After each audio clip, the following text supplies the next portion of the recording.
as well as some advanced topics videos there. I will post the link in the chat for your easy access.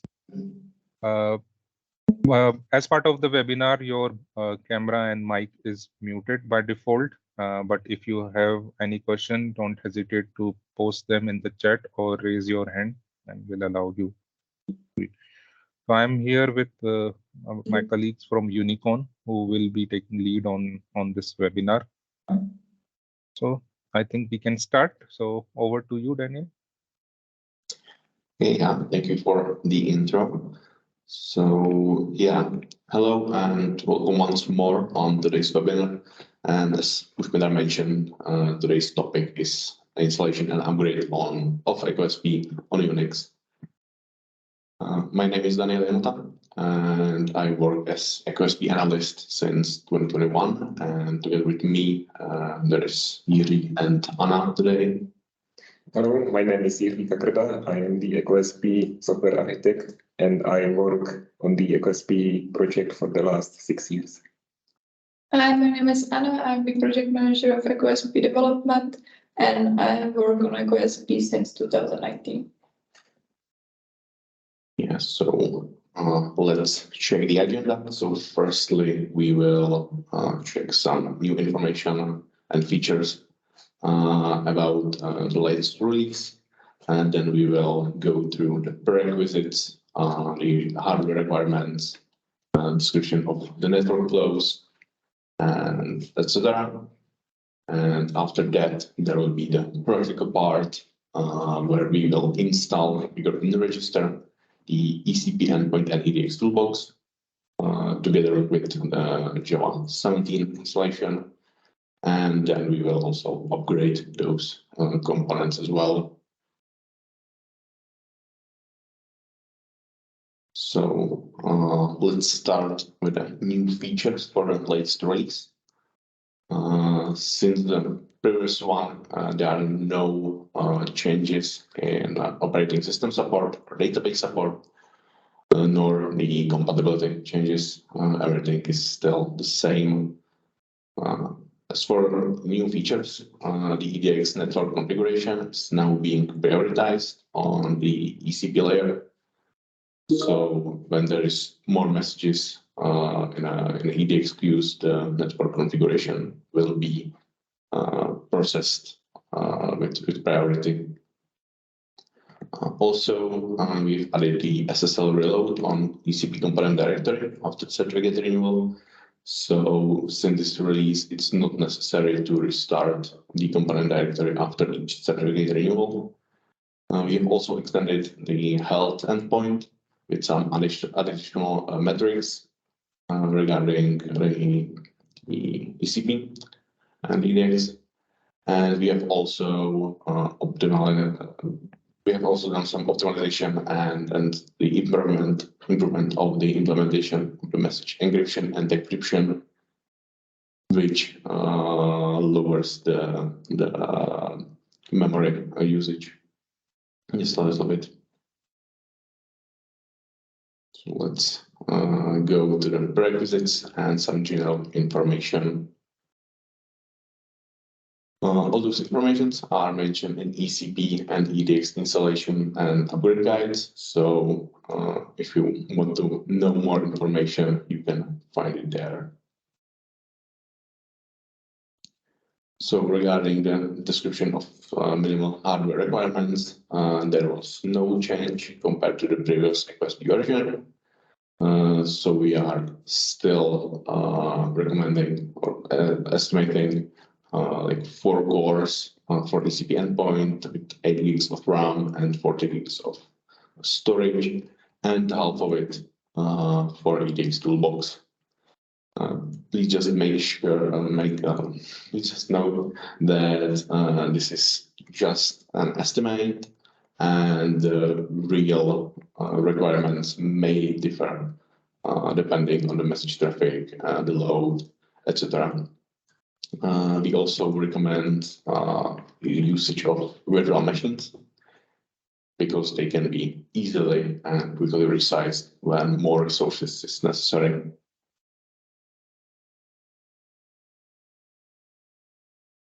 So regarding the necessary network flows opened in firewall, this is another step that needs to be done before the installation of the ECCoSP.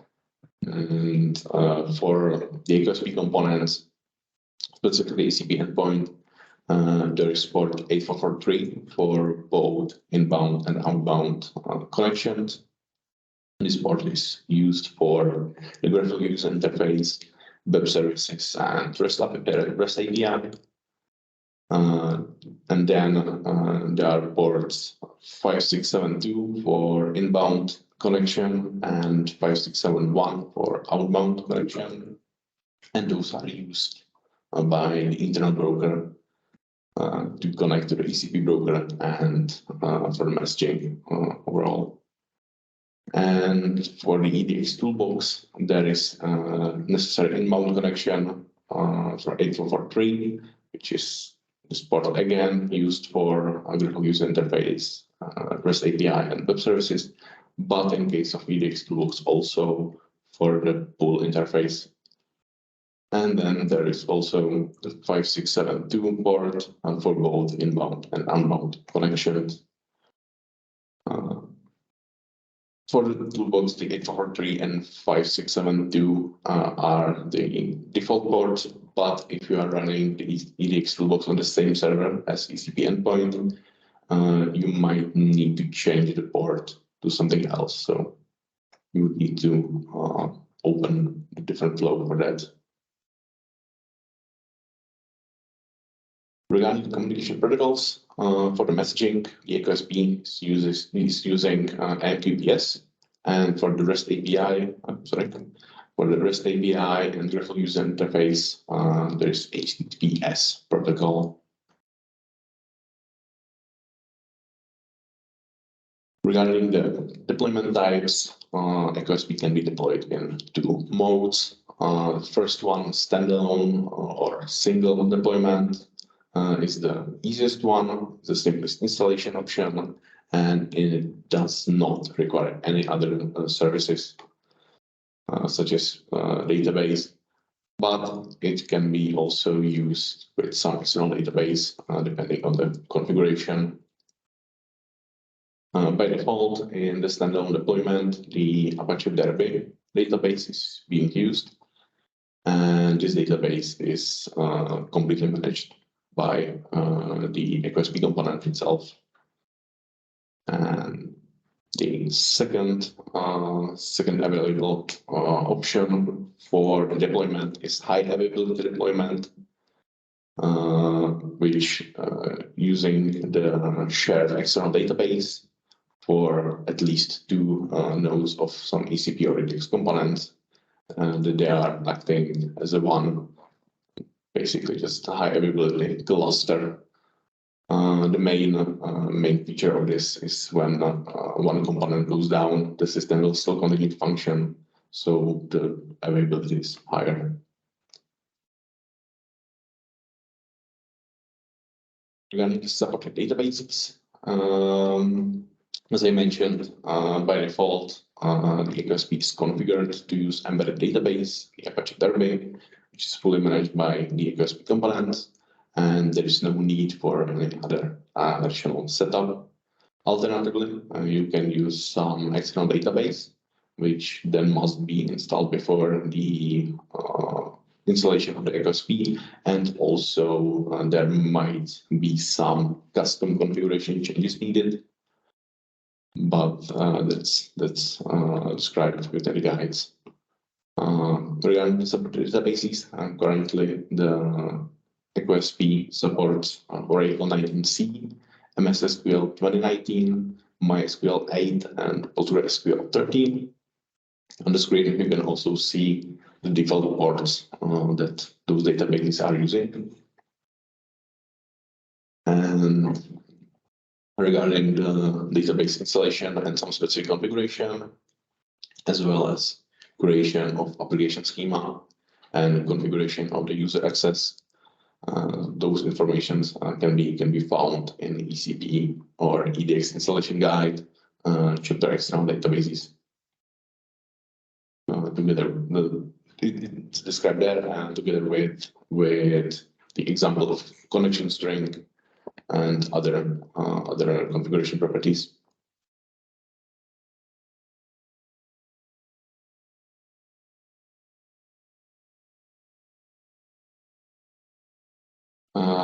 Another pretty important step, I would say, before the installation is to obtain the ECCoSP installers.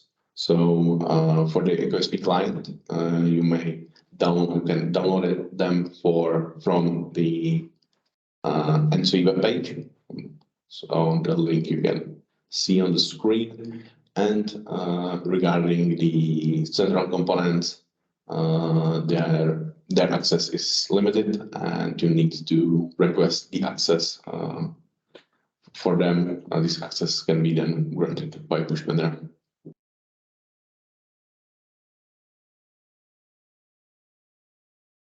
Another thing you need to prepare before the installation is to prepare the component code for the component. This component code must be unique within each ECP network and all synchronized networks. The energy identification coding scheme is mostly used, and specifically for the ECP components, the EIC object type V, or also called as EIC code, is used. It's being used for identification of the locality and mostly also for the component codes within the ECP network. This code is then issued by your local or central issuing office for your country.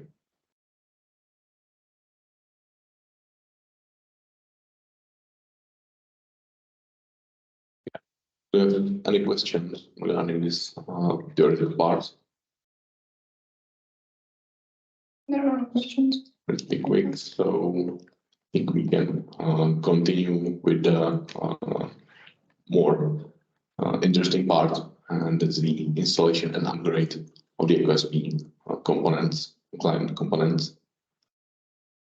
So firstly, we will start with an installation of ECP endpoint and EDX toolbox together with installation of Java 17.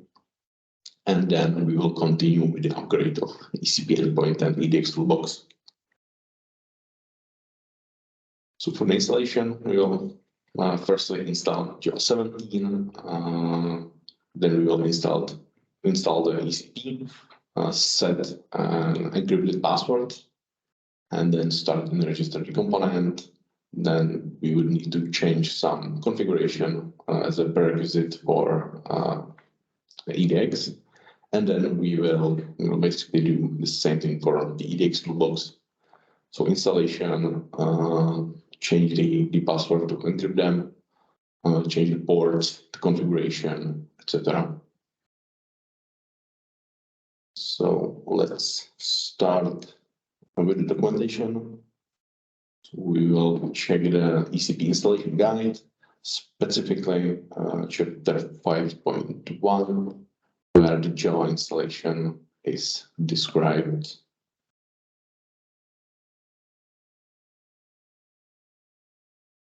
So right here, now you can see that Java 17 is required, and the recommended Java provider is Red Hat.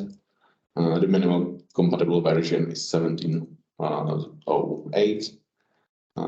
You can figure the Java version by this command, and then we can skip the Windows part. We can install it just simply by using the yum install Java 17 OpenJDK.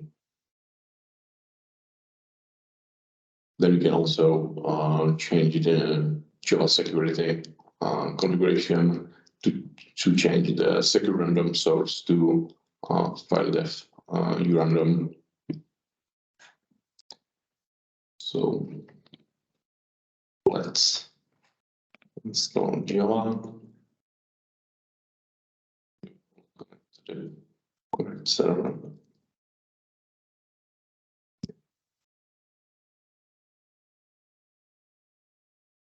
First, I will check if there is any Java already installed, which is not. So I will install it by the yum install Java 17, open JDK command, hit enter. It will take the repository and allow me to download and install it. So yes, and Java will be installed.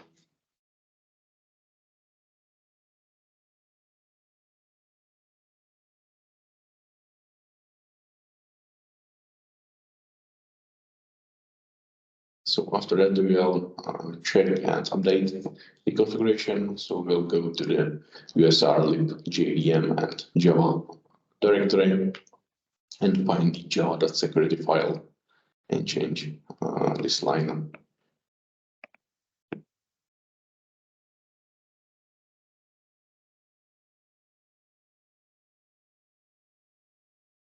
So yes, Java is installed. We can choose the version, and currently 1709 has been installed. So we can continue with the configuration of the Java. I'll just check the path. So cd cluster lib VM and Java 17, and within this folder there is con, and I'll quickly check the guides and security. Yeah.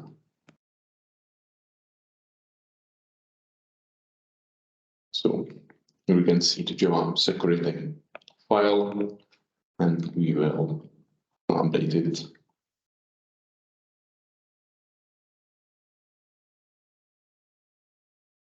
So here I will try to find the secure random property,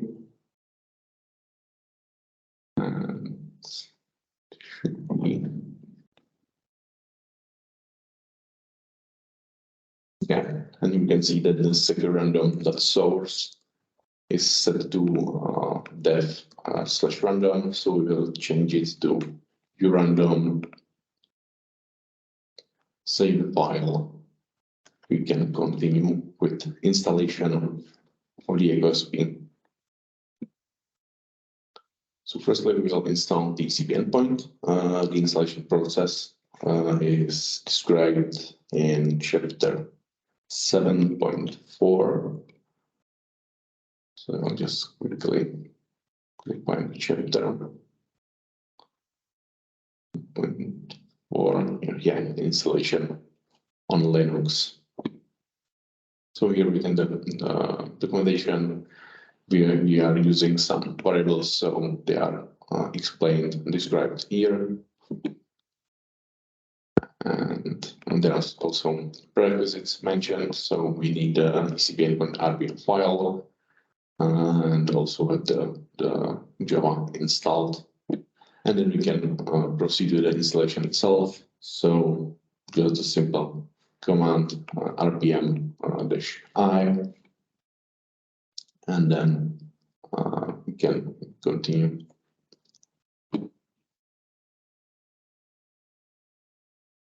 Just move to the directory with the installers. Right here you can see the ECP endpoint RPM installer. By rpm-i, we install the endpoint.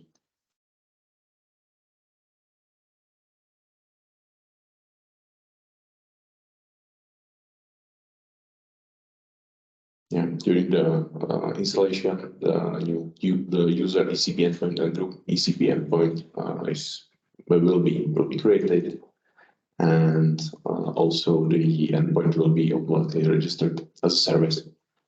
So right now, at this point, we can start the ECP endpoint, but firstly, I will change the password to the encrypted one. The password encryption is described in chapter 748. So let's skip this, and here we have the chapter custom passwords. And on the Linux, the passwords will be encrypted by the configure password script located in etc-ECP endpoint. And here's just the explanation of the inputs and options, etc. So more information can be found here. So let's encrypt the passwords.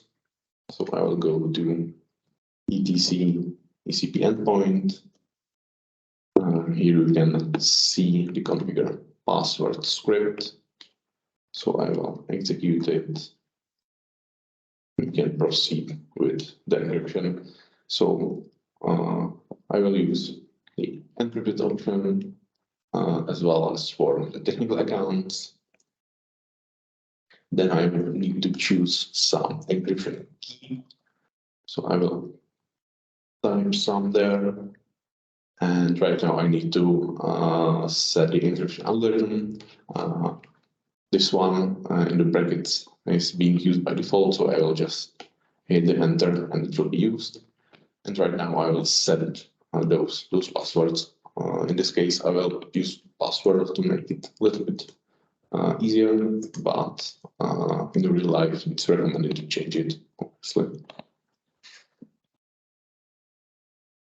Yeah, so the passwords are now encrypted. We can quickly check it in the ECP properties file, and you can see that, for example, the internal broker key store password is encrypted.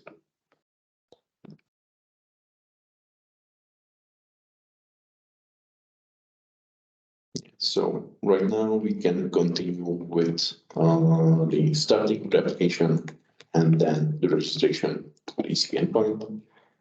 The starting is described in chapter 744, starting and stopping ECP endpoint, and it's being started simply by the systemctl command with option start, stop, or restart, and the service name.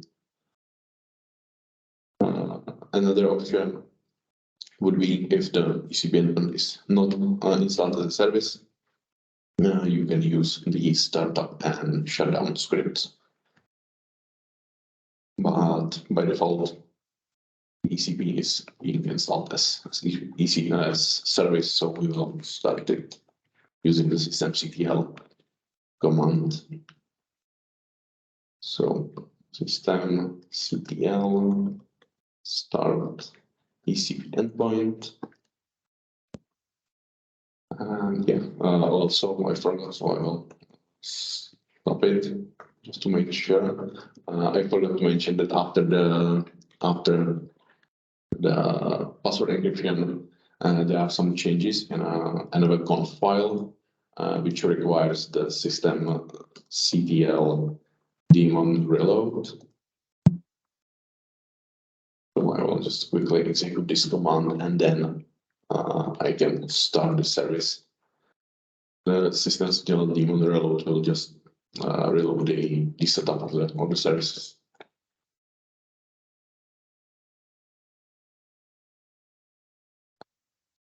Right now, you just wait for the ECP endpoint to start. But in the meanwhile, we can check the documentation and check the registration process, which is described in chapter 8. So I'll just quickly scroll there, and yeah. So the chapter 8, ECP endpoint registration and functional smoke test. So the registration process, very simple. We'll access the graphical user interface. We'll log in to the ECP, and then this registration screen will be displayed. So we'll insert the registration e-store from the component directory, fill the password, then fill some information about the component directory. So its URL and its component code. And then also some information about the endpoint itself. So again, some code, some company information, and etc. And then we can just send the registration request and wait for the approval on the component directory. Yeah, so you can see that ECP endpoint successfully started.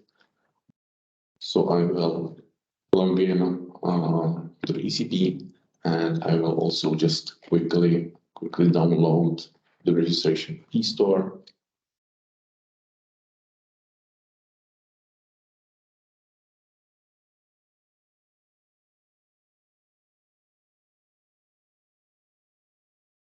Yeah, so I will insert the registration key store non-component directory, fill the password.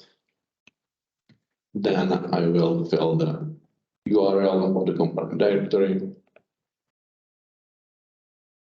and also its code. We will check connectivity. The connectivity test was successful, so we can continue in the registration process. I will set the endpoint code, component code. So in this case, it's local testing network. So I can use some word like Panda, for example. I can optionally also set the project name and environment name values. Those values will be then displayed here in the header of the graphical user interface. So project name can be webinar in this case, and the environment name Unix. Then I need to fill some company information. So I will fill the company organization, company name, some contact person, so Ludo, his email, some domain, and also the contact phone starting with 2 zeros. There's also a GDPR disclaimer mentioning that all those informations are being shared within the ECP network, so the ECP component directory administrator will be able to access them, as well as basically every registered component within the same network. So I will check that I've read and understood the GDPR disclaimer, and I can submit the request. Right now, the endpoint will route its configuration to change state from the initial to registering. The status can be found here. So you can see that we are in registering status and we are waiting for approval on the component directory. Let's look into the settings page. Yeah. So we'll just quickly approve the request. And right now, after the next run of the registration status checker, the ECP endpoint will change its status to active and will be fully registered. So after that, and after the initial synchronization, we can continue with the creation of message path, which is next step of this process. Also, for that we can configure the MQP context. So we can do that. So we will just enable the MQP API, set the MQP API send handler as a bean name, and set some type name. In this case, it will be asterisk to allow or message types to be received automatically, and also then sent to EDX. This part is also a precondition for the EDX toolbox installation.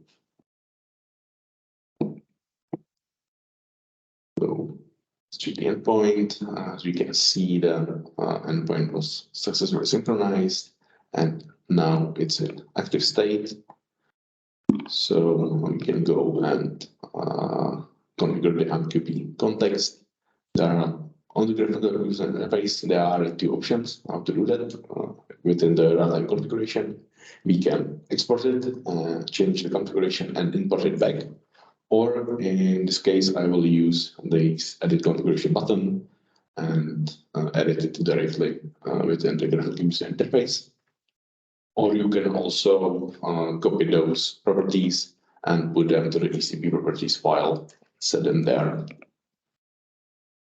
So I will firstly enable the MQP API, and then I'll find those two properties right here. So sethandler B name and sethandler type name. Set the MQP API sethandler and the asterisk as the type name.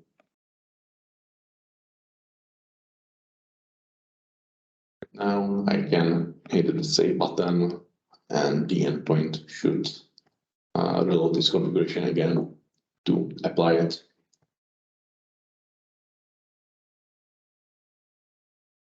Yeah, so at this point we can continue with the functional smoke test,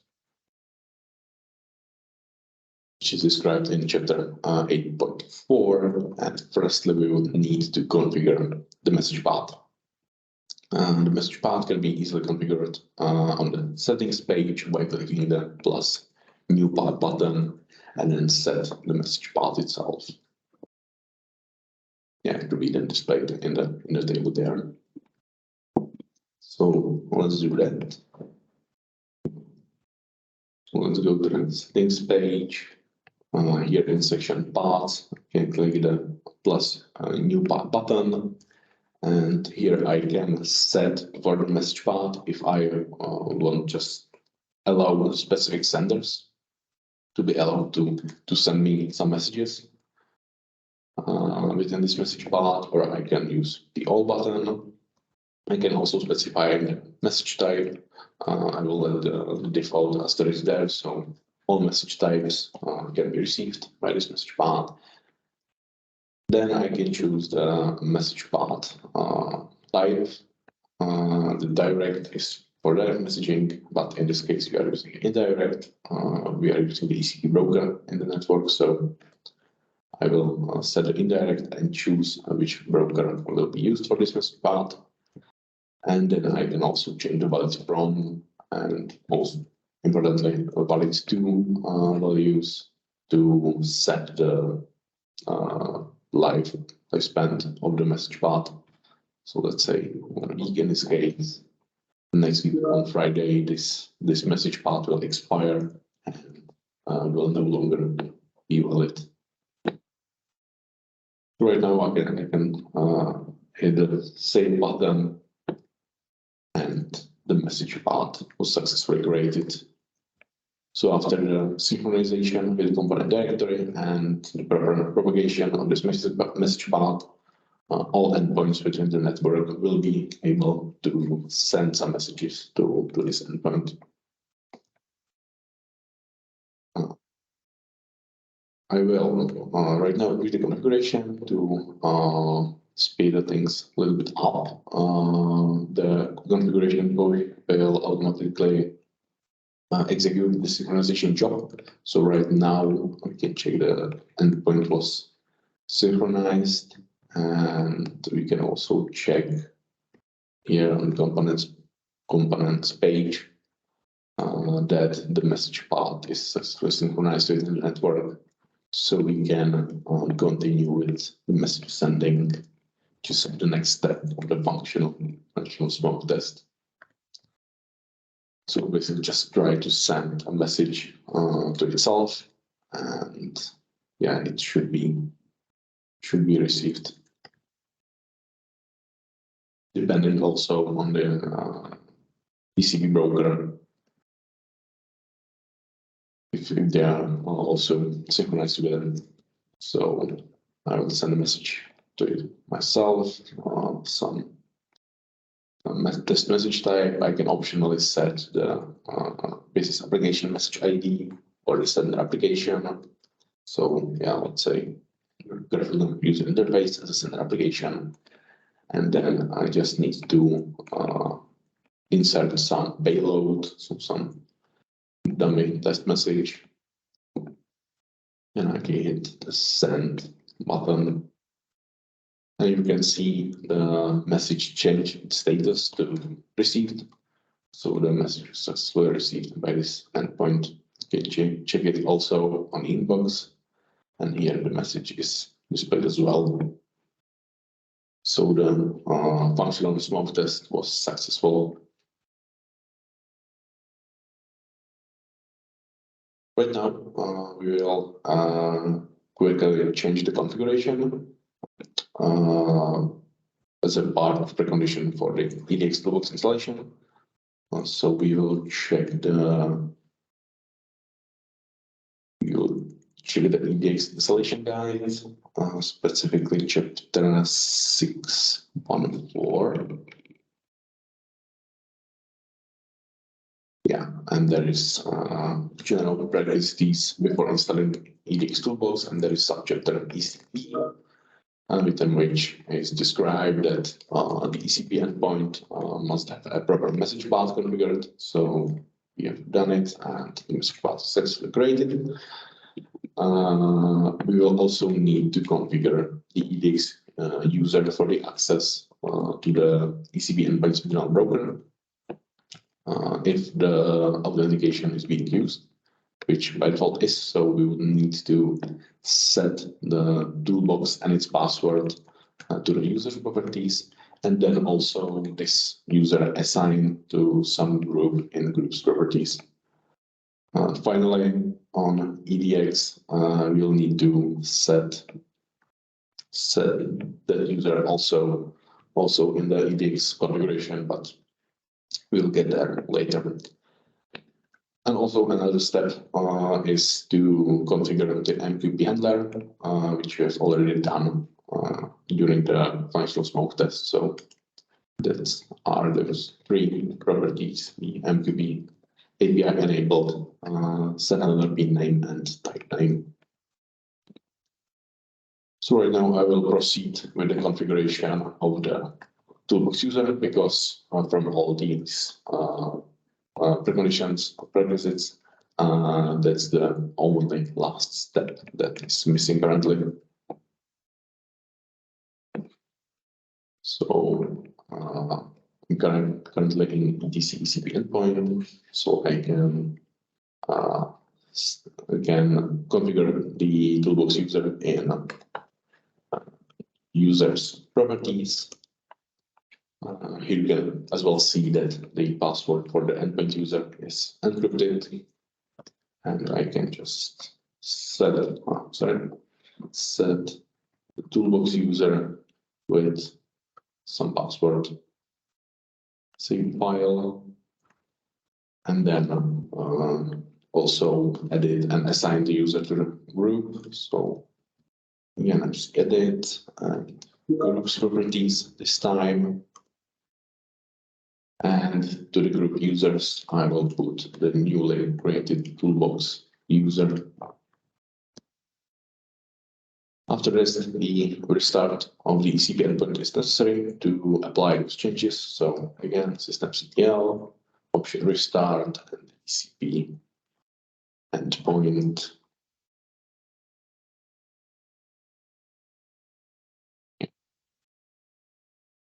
So the endpoint is being restarted, and yeah, can wait for it. But in the meantime, we can also check the installation guide for EDX. So let's open documentation. So again, here's for the EDX installation guide, and the installation process on Unix is described in chapter 6.3.3. I'll quickly find the chapter. Yeah, so 6.3. And here's the installation on Linux. So again, in the same way as on ECP endpoint, we are using some variables within the documentation, so they are described here. The prerequisite is to have the ECP endpoint accessible via IMQP protocol. We have the toolbox installer and etc. Java firewall, and also prepare the values for the parameters described in the chapter EDX toolbox configuration. We'll get there during the configuration of the EDX toolbox. The installation itself of EDX toolbox is still the same as for ECP endpoint. So we'll just use the rpm-i command to install the RPM, and then we will continue with the configuration of the application and then starting. So maybe let's check the endpoint. We can see that after the restart, it started successfully. So we can continue with the installation of the EDX toolbox. So again, move to the directory with the installation files, and by using rpm-i command, I will install the EDX toolbox. Again, for the EDX toolbox, the user will be again created root. And yeah, with this user ID, and right now we can continue with the configuration, but before that, we will also set the encrypted passwords. This setup is described in the chapter 6.3.9. So yeah, here we got the passwords, and the chapter is pretty the same as on ECP endpoint because the process is pretty similar and basically the same.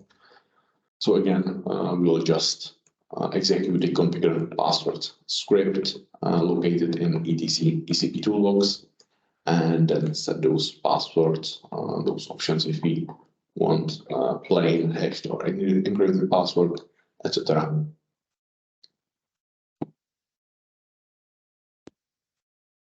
So the installation, let's move to the DC EDX toolbox.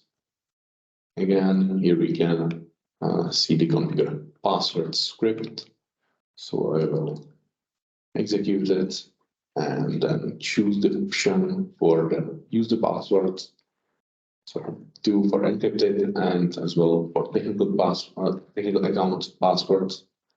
So again 2 and then some encryption key. Sorry, yeah. So something I will again use the same default encryption algorithm. So I will just hit the enter and then set the passwords. Again, I will use the default password.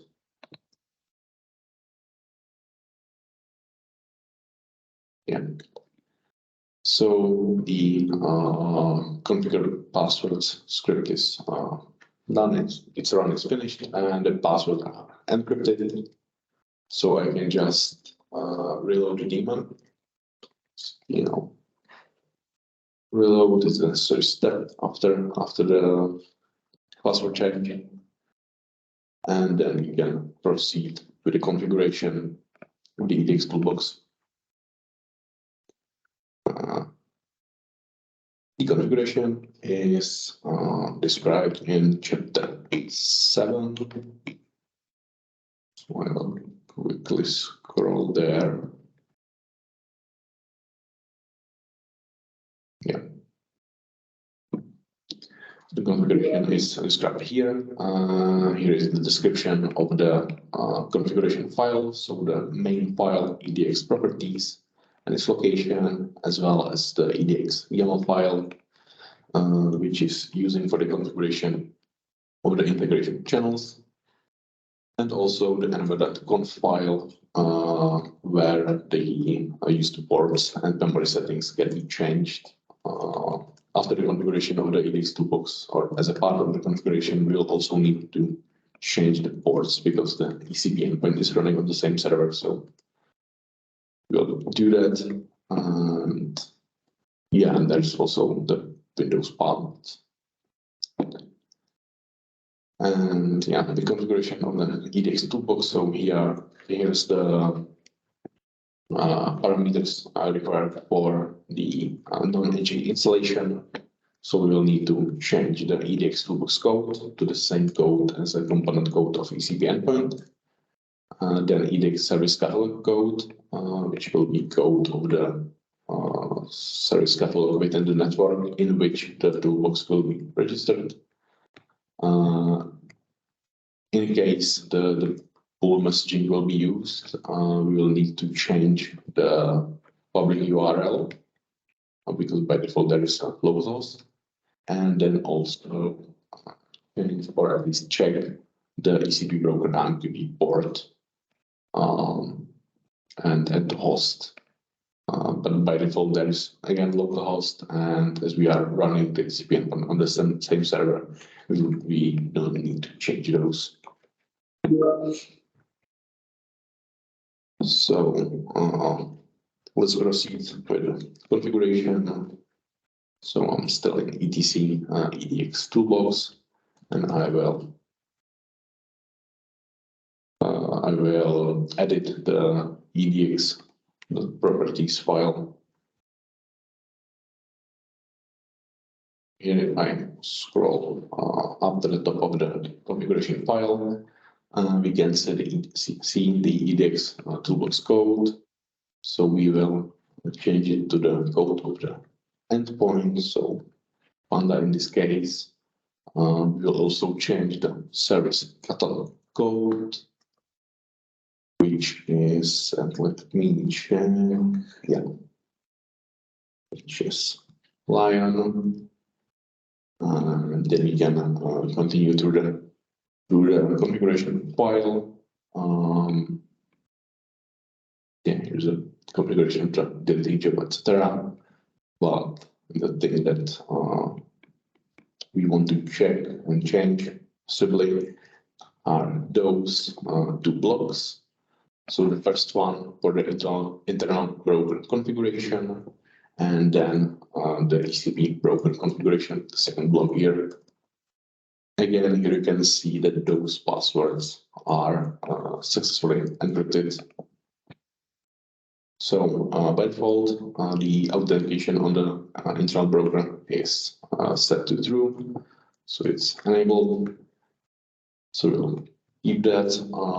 We'll just change the port here to 6675, and that's again because the ECP endpoint is running on this server, the same server, and the 5672 port is already used. Right now, I will also change the key store out alias to the ECP module out because we'll be using the same key store as it is on ECP endpoint, just in EDX toolbox. It's necessary for the successful secure connection between those two components. And in this case, it's much easier to reuse the same certificates than to generate new ones. So yeah, so that will be everything for the configuration within this EDX properties file. Yeah, as I mentioned before, the localhost is used by default for the internal broker host and also for the ECP broker host. So I will leave it like that and save the file and continue with the port change. The change of ports is described in the EDX installation guide as well, and it's described in chapter 6.5.1. So yeah, right here. So the chapter is called an installation on the same machine with ECP endpoint. We have so we will need to change these ports to something else. So, for example, the 9005, etc. Just change those 8s for 9s. And we will need to do that in an env.conf file, which is located on this path. So I will just copy the path. And after this change, we will need to also run the systemctl daemon reload command. And as well as we have already done in our EDX properties, we'll need to change the default 5672 port to something else, which we have already done. So let's proceed with the configuration change. So the port change, so the env.conf file is located in etc systemd system edx toolbox service D. So the service folder, and here you can see the env.conf file. So I will open it and change it. So I'll change those ports to 9. So 8009, 005 to 9005, etc. Just to change all those ports to avoid the collision of them.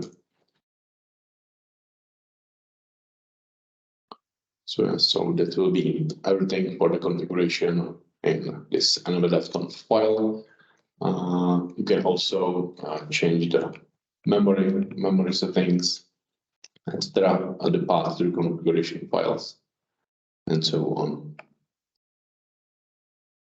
I'll save the file and reload daemon.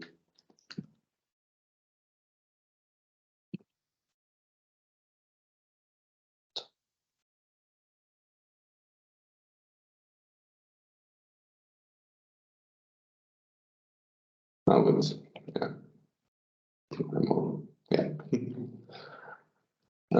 So this will be everything for the change of the ports, and the last step will be to change the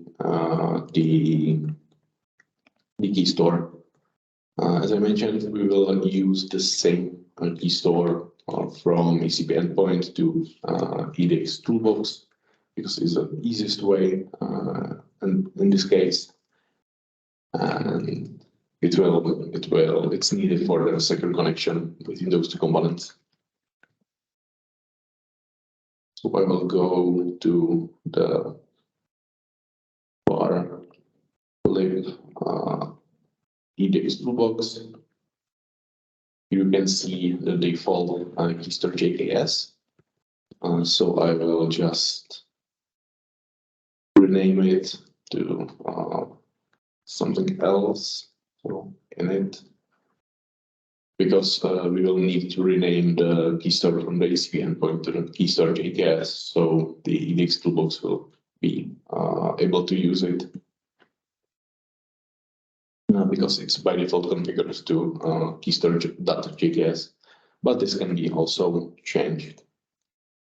So I will copy the key store from the ECP endpoint, alt key store in this case, to this directory. You can see it's successfully copied. And I will also change the ownership of the file. So EDX toolbox and group EDX toolbox.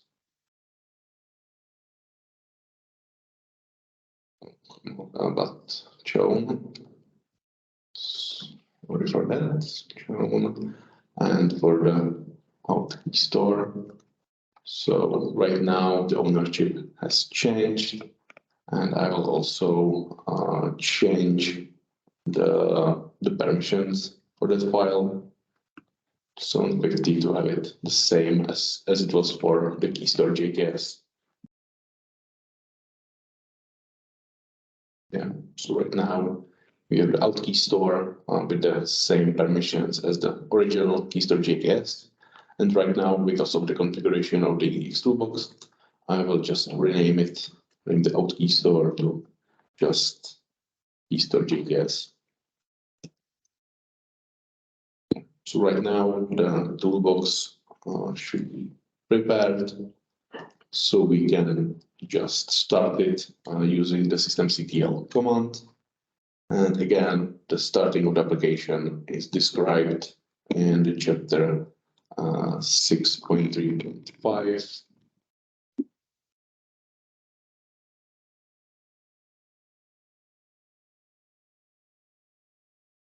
And I will scroll here, and yeah, we start stopping, and again, the systemctl command with the option start, stop, or restart, and the service name.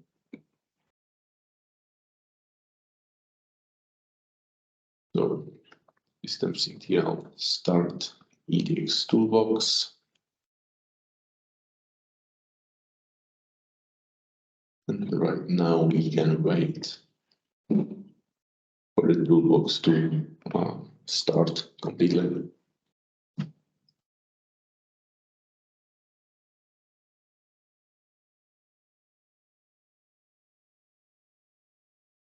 Just to quickly check the agenda of this installation. So we have installed the Java 17 successfully. We have successfully installed the ECP endpoint as well as EDX toolbox. So right now we'll just trigger the user interface and then send some message via ECP and EDX. Yeah, so you can see that the EDX toolbox started successfully, and we can check if it was synchronized with the service catalog, which was. So the communication works.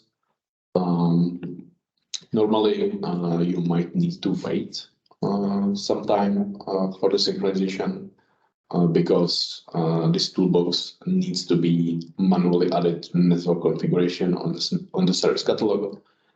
So this may take some time for the service catalog administrator to do that. In this case, it's already prepared, and so the synchronization was immediate. So yeah, so I can try to send message to some toolbox within the same network. So it will be Libra, some message type, again, some test, and then payload. Optionally, I can again set a BA message ID, BA correlation ID, or sender application, but that's optional. You can hit the send button, and you can see that the message changed its status to received, so it was successfully received by the receiver, and we can check the receiver toolbox as well. And here is the message again. So the messaging was correctly, and the EDX toolbox was successfully installed and configured. Just to check the versions, you can see that the version of EDX toolbox is 1.13, and on ECP endpoint that is 4.12.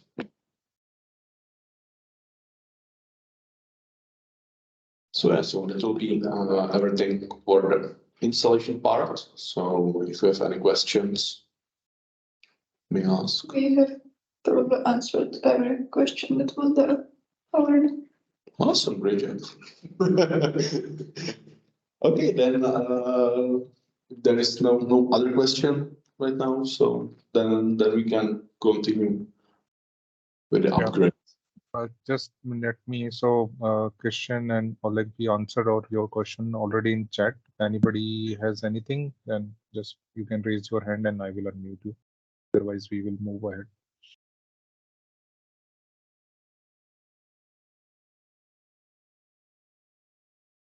So we can add an Yeah, so we can continue with the upgrade. So we'll start with the check of the graphical user interface and version.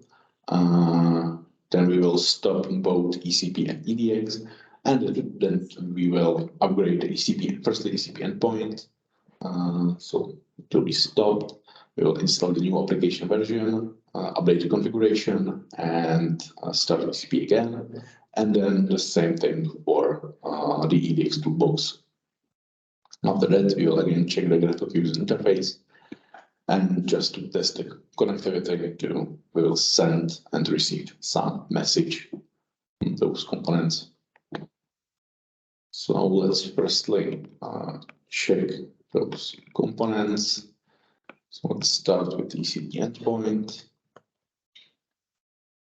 You can see that it's currently running version 4.11, and on the EDX toolbox, we can see that it's running version 1.12.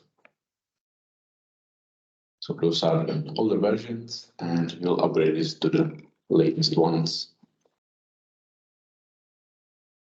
So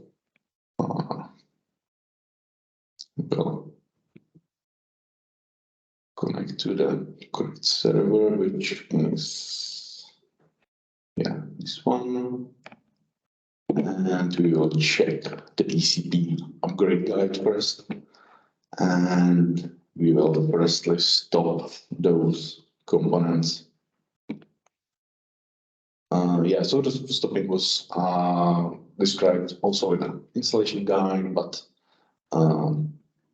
it's also described here in chapter 5.2. Upgrade on Linux. And so again, we are using some variable there, so this description is here. And the first step is to stop the application. So again, systemctl command with the stop operation or option and the service name. Or alternatively, we can use the shutdown script if the component is not installed as a service. So we will continue with that. So I will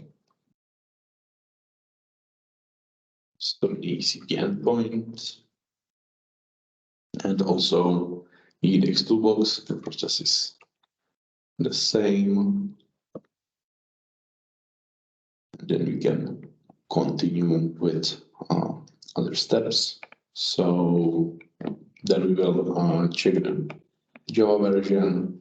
So the expected output of this Java-version command is 17.08 or any newer version. There is also recommended that if the 08 update is older than 6 months, the upgrade is required. So let's check the Java version, and we are currently running 17.08, which is the version we want to use in this case. So there is no need to update Java. There are also subchapters for the upgrade to Java 17, but they are there can be applied only if we are upgrading from ECP 4.10 or a lower version. So here's also the description process of the Java update.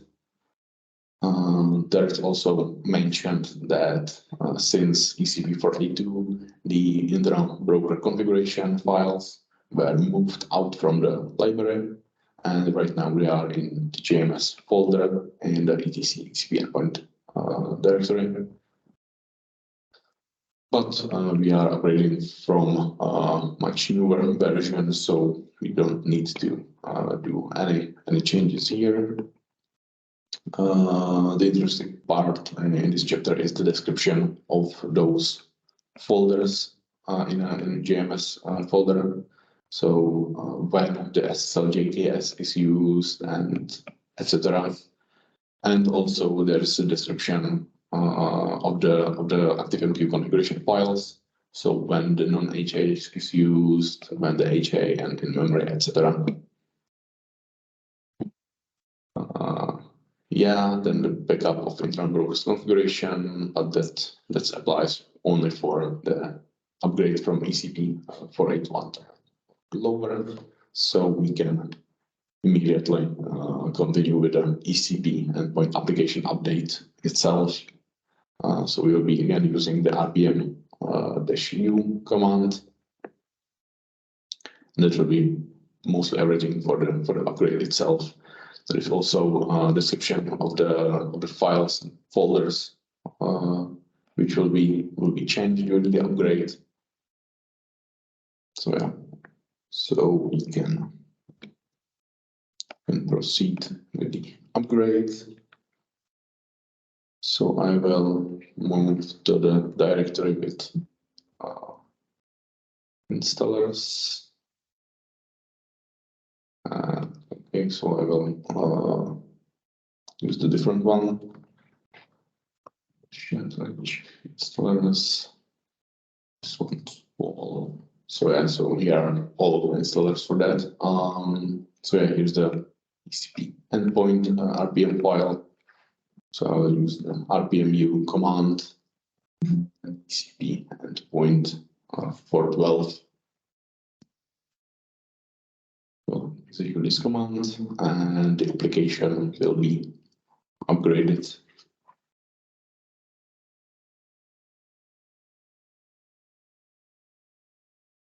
Yeah. So the application upgrade was successful, and we can continue with the configuration update, which is described here. So there is no mandatory configuration changes in this release, but it's recommended to do these two changes. So in the all ActiveMQ configuration files, set the prioritized messages to true to allow one of the new features, and also to allow another of the new features is to add these like 3 properties for the health endpoint checks. So this will allow the new metrics, the additional checks, and these 2 will set the credentials for the JMS health check. So let's check the configuration, and let's firstly check the ECP properties. And here we can actually see that those changes were applied automatically, and that's because the configuration file was in a default state. And this is one of the features of the RPM. So if there was no custom change in the configuration file, the changes will be applied automatically. So we don't really need to make any manual changes here. We can just check that those 3 properties were successfully added, and also we can check that in the ActiveMQ configuration files. We are using the authentication, and using authentication by the key store, so the JKS. So the one file that we are using will be in this internal SSL JKS folder, and we are running or using the non-HA profile. So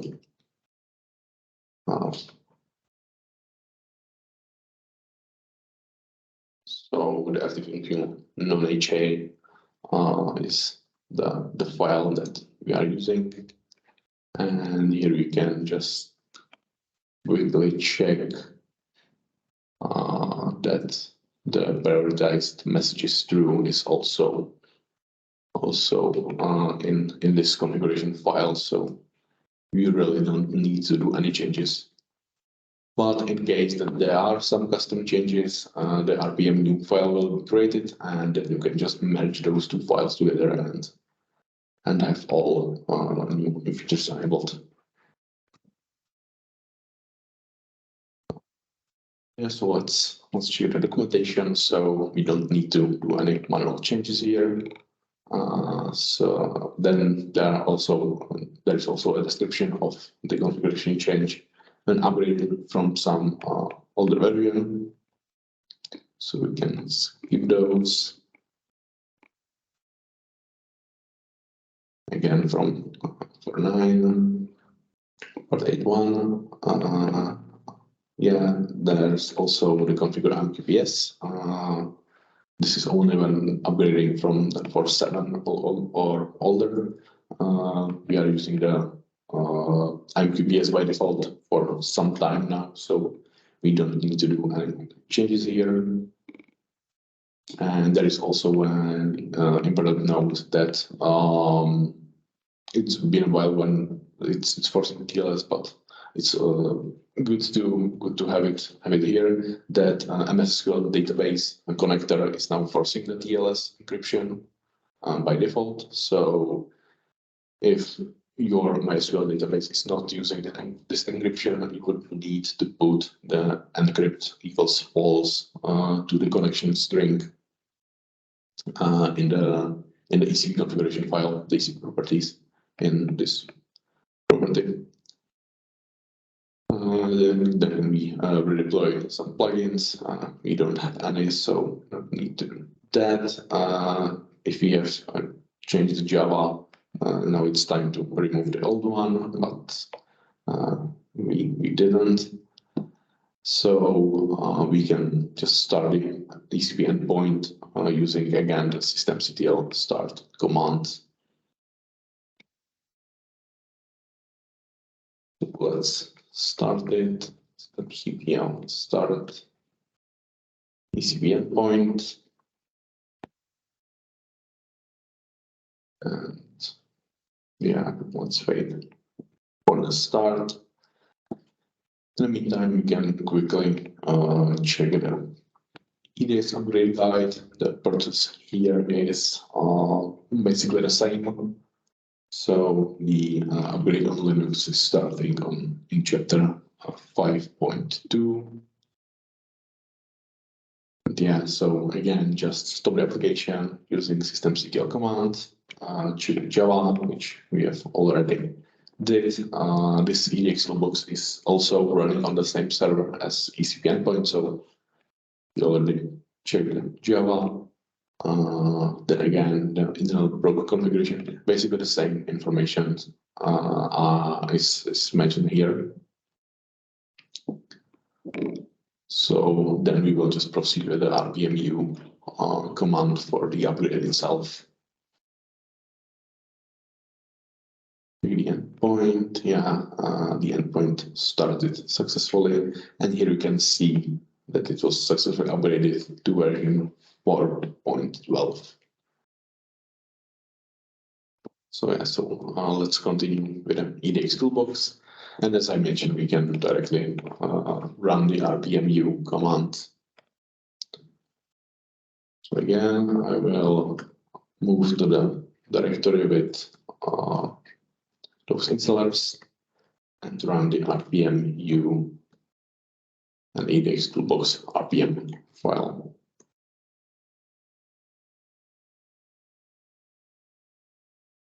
Yeah, so the application was upgraded successfully, and you can just check the configuration again.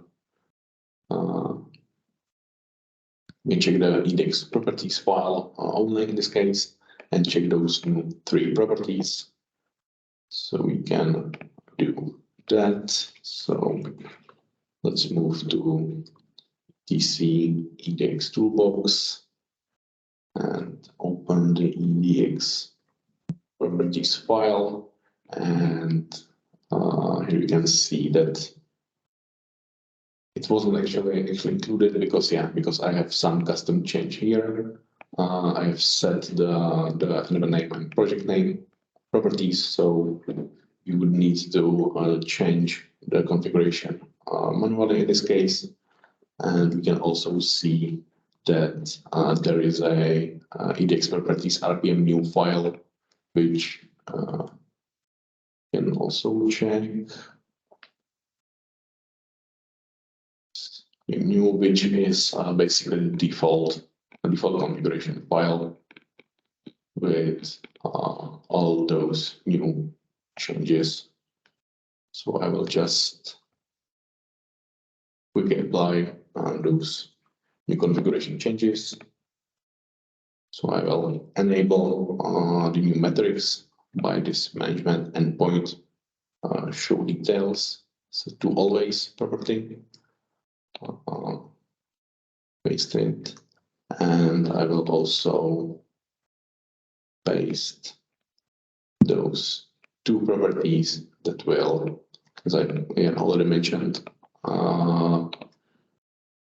it will set the credentials for the GMS or internal program check, and they are by default using the internal program out user property, which is defined up here. So we can save the configuration and again check documentation. So we have updated the configuration.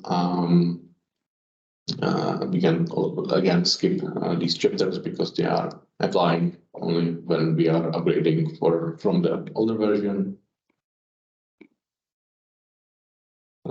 Yeah, the same story here. And again, the MSSQL database connector is forcing TLS, so again, it falls in case that the encryption is not used by the database itself.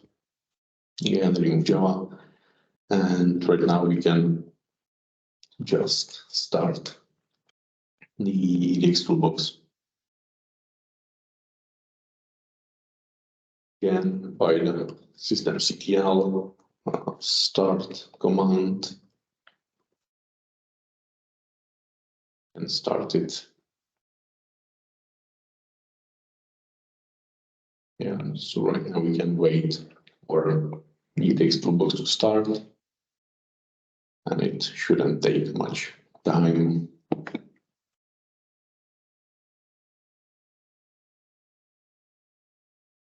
So yeah, once the toolbox is started, we can then just send and receive the message to test the connection, and then we can officially say that the upgrade was successful.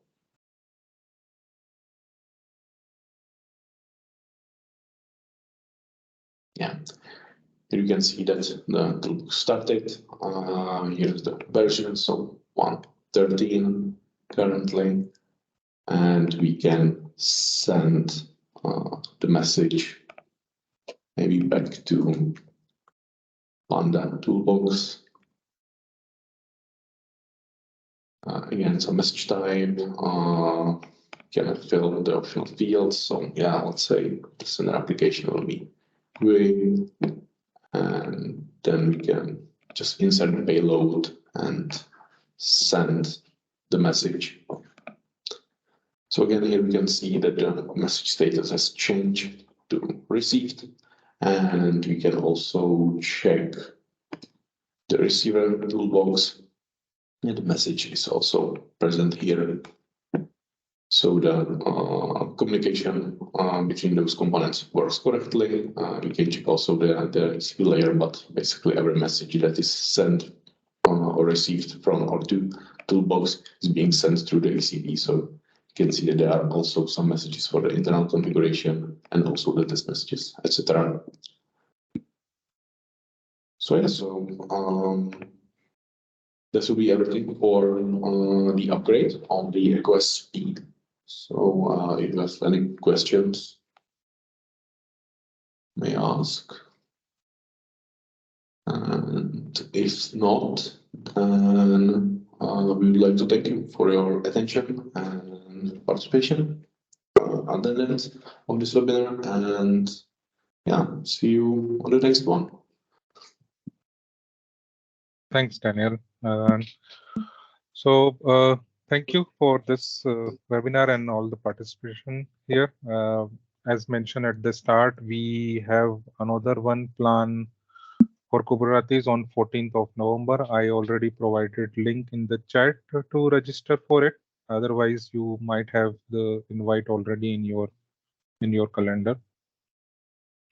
You can reach us on via chat or our email ID as well if you have any questions. And with this, we are done for the today's webinar. And if there are no further questions, then thank you all for joining today, and see you most of you again on 14. And thank you Unicorn team for the webinar, and Daniel specifically for your time and support here.